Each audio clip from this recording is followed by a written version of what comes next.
નમસ્કાર, જય હિન્દ.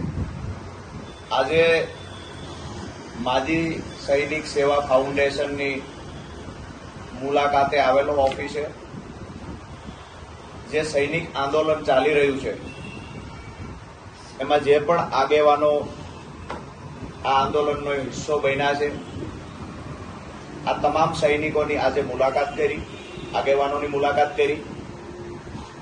ખાસ કરીને સોશિયલ મીડિયાના માધ્યમથી અને સમાચાર માધ્યમથી, ટીવી મીડિયા, પ્રિન્ટ મીડિયાના માધ્યમથી જે સૈનિક આંદોલન ગાંધીનગરમાં ચાલી રહ્યું હતું તેના સમાચાર મારા સુધી અને દરેક વ્યક્તિ સુધી પહોંચી રહ્યા છે.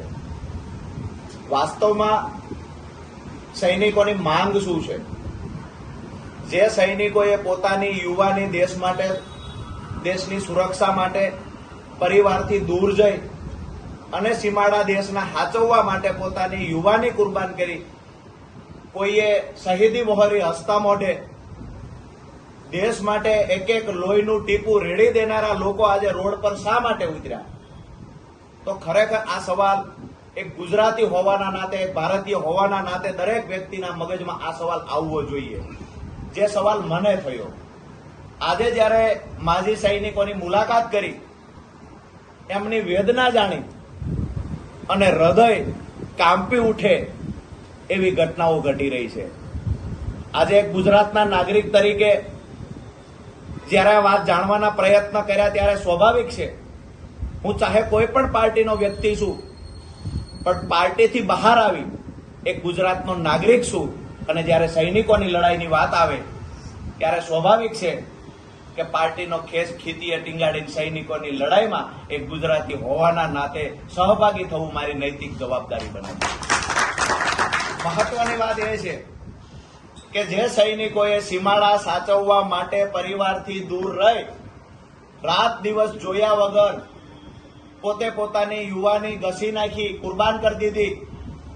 અનેક એવા શહીદો છે કે જેનો પરિવાર સામાન્ય પરિવારમાંથી આવતા યુવાનો હતા, એને પરિવારની ચિંતા નથી કરી, મારા પરિવારનું મારી શહીદી પછી શું થશે.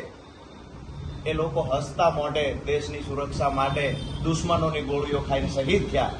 આજે પરિવારની વેદના જાણીને ખરેખર દુઃખ થાય છે કે વીર નારીઓ આજે કોકના ઘરના વાસણ માંજવા જાય ત્યારે સરકારે ડૂબી મરવું જોઈએ શરમથી. વીર નારીઓ આજે કોકના ઘરના કામ કરવા મજબૂર થાય ત્યારે સરકારે ડૂબી મરવું જોઈએ ને ગુજરાતના નાગરિક હોવાના નાતે આ શરમથી મારું સર પણ ઝૂકી જાય છે. જે સૈનિકોની માંગણી છે એને મારું ખુલ્લું સમર્થન છે અને ખેડૂત આગેવાન તરીકે, કિસાન આગેવાન તરીકે આજે એક સ્પષ્ટતા કરું છું કે કિસાન અને સૈનિક એક સિક્કાની બે બાજુ બરાબર છે. જ્યારે સૈનિકને જરૂર પડશે ત્યારે માત્ર રાજુ કરપડા નહીં પણ સેંકડો કિસાનોને સાથે લઈ અને જ્યારે પણ ગાંધીનગર કૂચ કરવાની થશે, જ્યારે પણ સૈનિકોનો આદેશ આવશે ત્યારે ગાંધીનગર કૂચ કરવાની સંપૂર્ણ અમારી તૈયારી છે. જેવડી પણ લડાઈ લડવાની થશે એ લડાઈમાં અમે સહભાગી બનીશું અને જે માંગણીઓ છે, અનામત નોકરીથી લઈ, જમીનથી લઈ અને જે પણ એમની માંગણીઓ છે, આ માંગણીને સમર્થન આપવા માટે આજે આવ્યા છે. અને આવનાર સમયમાં જ્યાં સુધી પરિણામ નહીં મળે ત્યાં સુધી આ લડાઈને મારું ખુલ્લું અને જાહેર સમર્થન છે. આભાર. જય હિન્દ.